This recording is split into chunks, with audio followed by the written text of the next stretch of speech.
Hello and welcome to another Here's the Storm quick tip. I wanted to follow up on my Cursed Hollow boss basics video with an actual illustration instead of just, hey, here's a map, here's some positioning, so you could see what I'm talking about. So in this case, we're even on levels and we know where the enemy is roughly. We have a tribute. Yes, it's on our safe side, but we have no real advantage in this fight. And so what we're doing is, after we take bruisers, instead of getting to objective second, when they've already had time to set up, we've decided to take boss instead. And part of the reason we're doing this is because between Raynor, Sledgehammer, Muradin, Tehran, and just any other DPS, we have a very good amount of boss burn, so we can get this done relatively quickly. As you might have seen earlier, we shall allow up here. So we had general vision. We knew at least 3 were up here. So we're not really worried about getting invaded, which is why the positioning is a little different than I mentioned in the video. But again, you'll see these 2 are standing over here. And in general, like if we were worried about it, we'd have our KT up here now.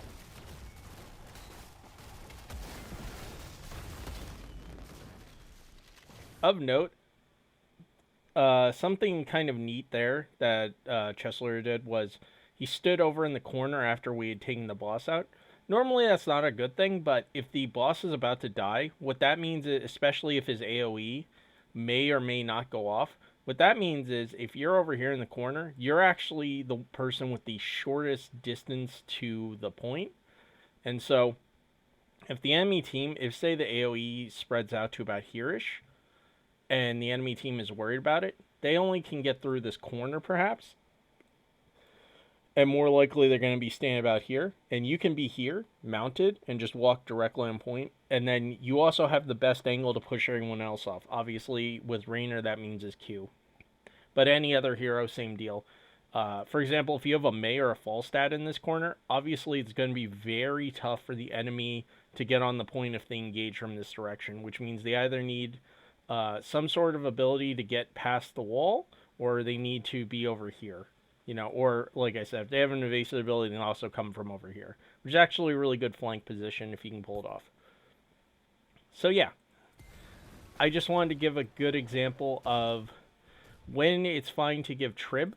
The other reason I like this play is because then we know we can rush to their boss, because we've just done ours and we know they're on tribute. So unless they did some really weird 1-4 split, which they couldn't have because Dahaka was in lane and had eyes on them, we know this boss is either not taken or is going to be taken rather slowly.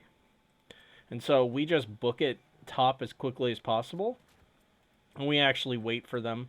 We could have also just gone straight to top and try and take a fight, but as you can see, we catch somebody in rotation and kill them.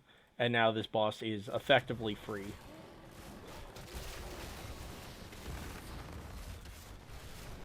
So same as before, you'll notice all 4 are bunched up in one side. And I'm just here, I'm tanking. We do trade off and on. This isn't optimal. Obviously, like I said, if we're at this point, if we're worried about it, what we should do is have someone stand here, either myself or Dahaka. But in this case, again, we see their tank mid, and so we know the odds of them invading person down, tank mid, are basically non-existent, so we're not worried about it.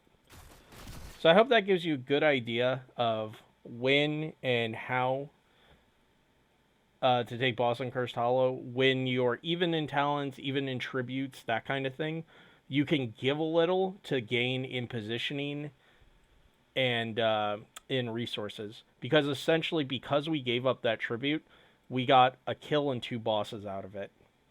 All right, I hope you have a great day.